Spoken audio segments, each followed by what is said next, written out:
I think this is only like the fourth time I've done a practice report, so this should be interesting to see how this goes. I think the LA Coliseum, the first race there, and then Chicago last year, I know for sure. But anyways, let's talk about it. Practice, I am here to talk about NASCAR Cup Series practice. We had a full session today, which is extremely rare. Hello to all the Australians who are fans of Will Brown and Cam Waters. Hope you're doing good, whatever time it is over there. But anyways, we're here to talk about practice, and here's why. Yes, we're going to talk about Cam Waters, and we're going to talk about Will Brown, the road course ringers, the guys making a one-off appearance here, or at least a one-off, to see how competitive they can be in Cup. But Sonoma is much different than what we've seen in the past in NASCAR. Now, normally Sonoma, it's the same configuration. I know they tried tweaking the configuration about 5 or 6 years ago, but we're back at the normal one. But anyways, the thing that's really different is that there has been a complete repave. They haven't just patched up a couple turns or, done part of a straightaway. The entire track has been repaved, resurfaced, and the lap times are fast. I'm talking the old track record, Kyle Larson's qualifying record that he set in 2015, I believe, of a 1:14, 186. That would have been good for 24th in this practice session. It is insane.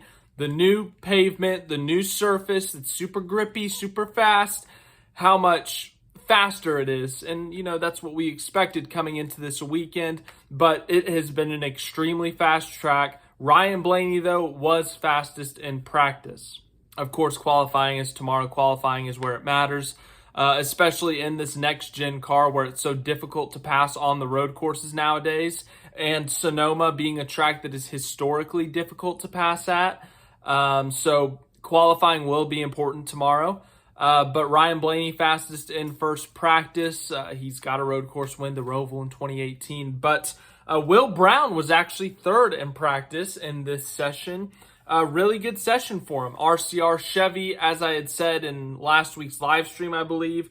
I expected Brown to be a little bit better than Waters just because RCR has a better road course program than RFK. And that's no disrespect to RFK, but if you look at the numbers, Kyle Busch is a better road course racer than Brad Keselowski. And him and Buescher are pretty similar, but I'd give a slight edge to Kyle Busch. He has a few more top 5 runs, I would say. Obviously, he has more wins, but from that standpoint, I would give RCR the slight edge, with Chevy being extremely successful at the road courses. Ford, I'm trying to think the last time Ford won a road course. See, it's Michael McDowell last year at Indy. Other than that, I can't remember the last time Ford won at a road course. So Chevy, statistically much better at the road courses. RCR just a little bit better. But it was actually a really big difference between Waters and Brown in terms of the single lap pace. And the 5-lap average, Will Brown sat 28th and Cam Waters sat 29th. Now, usually how we do this is Saturday morning, Saturday afternoon, whenever it may be, we split the field up into 2 groups. So there's 38 cars this weekend. So we'd have Group A of 19 cars, Group B of 19 cars, and each group would get 20 minutes of practice to adjust and do what you need. But due to the resurface of Sonoma Raceway, due to the complete repave, they did one joint practice session where all 38 cars could go out, and it was 50 minutes instead of usually getting your 20 minutes. So it was a much needed practice session because it's almost a new racetrack because the whole road course has been completely resurfaced. So all the teams got a chance to check tire wear to see how fast they went, obviously. But then just to check on these little things, make some tweaks, make some adjustments. And so we saw fast lap times, obviously, and lots of time to improve. So we saw early on, we saw kind of the race trim or the race pace simulations in a sense where we saw guys doing 5 laps, 10 laps, and that's, as I just mentioned, the 5-lap average. Only about a dozen guys did 10 consecutive laps, so we only got to see 12 or so have a 10-lap average. I believe Ross Chastain was the fastest on that. So we really didn't get a feel on the 10-lap, but the 5-lap we did get a feel for. I think almost the entire field did. Kyle Larson was the fastest in that 5-lap average, followed by Ross Chastain and William Byron. So Ross Chastain, you know, that 10-lap average looking pretty good. That 5-lap average looking pretty good. In the single lap, Ross Chastain was 9th. But as I said, Will Brown, he was 3rd fastest in that session. Really impressive lap time for him.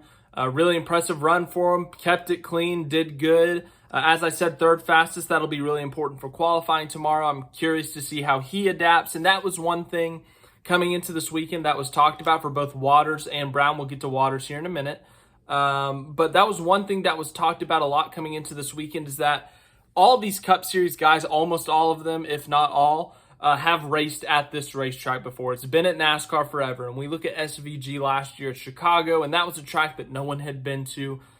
A lot of NASCAR drivers hadn't been to a street race. And once again, that's not taking away from SVG, but SVG had some competitive edges in certain areas compared to the Cup guys. But in this situation, all the Cup guys have raced here before. They've had multiple races here before. Whereas Will Brown and Cam Waters, it's not as much of an advantage in a sense. They don't have a certain advantage in the learning curve, but something that kind of evens up the field a little bit in their advantage is that it's a repave. It's a new surface, so everyone at the same time is learning the new surface at this racetrack.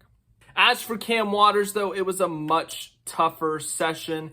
The single lap average, he ended up being 35th, the 35th fastest on the single lap. As I said, 29th in the 5-lap average, and he did go for a spin. Turn 1, he just went a little bit too hard, and we saw this happen in Xfinity practice with Boris Said, and Boris Said actually completely destroyed the car. I think Boris Said has done some Supercars stuff, actually, so there's a connection for you there. But anyways, Cam Waters kind of did the same thing, but he was able to keep it under control, keep it off the wall, and he just went for a big spin through the dirt a little bit, and ultimately ended up being 35th. So a little bit more of a struggle for him in this practice session. Obviously has qualifying tomorrow to try to improve on. And yeah.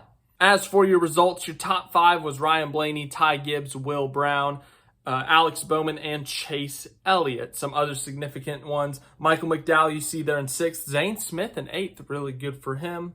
Martin Truex Jr. has 4 wins at Sonoma. He was 10th fastest on the single lap. Austin Dillon in 11th. Kyle Larson, the fastest in the 5-lap average. He was 14th. As I said earlier, Chastain in 9th, fastest on the 10-lap. Other road course ringer, I guess he's a NASCAR full-time guy now, but AJ Allmendinger, we always expect to be fast at the road courses on the single lap. He was 16th fastest. He did not post a 5-lap or 10-lap average, though, so I'm curious to see what his race pace is. One of the shockers was Tyler Reddick in 30th on the single lap average. Tyler Reddick, he was 11th on the 5-lap. He's a guy who's run really well on the road courses the past few years. I think he has 3 or 4 wins on road courses. He won at COTA last year. He won at the Indy Road Course in Road America, so 3. There you go. But that was a little bit of a surprise to not see him as competitive. But as I said, it was an eventful practice. We saw 4 or 5 spins. I think Eric Jones, Josh Berry, Daniel Hemrick. We talked about Cam Waters a bit. But it was a very eventful practice session for NASCAR. We don't see a lot of eventful practice sessions for NASCAR, so this was actually fun to watch for a practice session. Qualifying should be intense tomorrow, should be impressive. I expect a sub 1:13 lap time, which would just absolutely obliterate the previous lap record set by Kyle Larson. As I said, 24th fastest would have been the previous pole record. So this fastest lap in history is about to get crushed. So thanks for watching this video. I will do a qualifying report tomorrow, maybe. We got the Xfinity race tomorrow night. It's a late one. It's 7 p.m. Central Time. It's much later than the normal Xfinity races, so set your watches, set your alarm clocks accordingly. And then we've got the Cup race on Sunday, so I'm looking forward to giving you guys all that information. So thank you again for watching. I hope you enjoyed. I'll see you in the next video.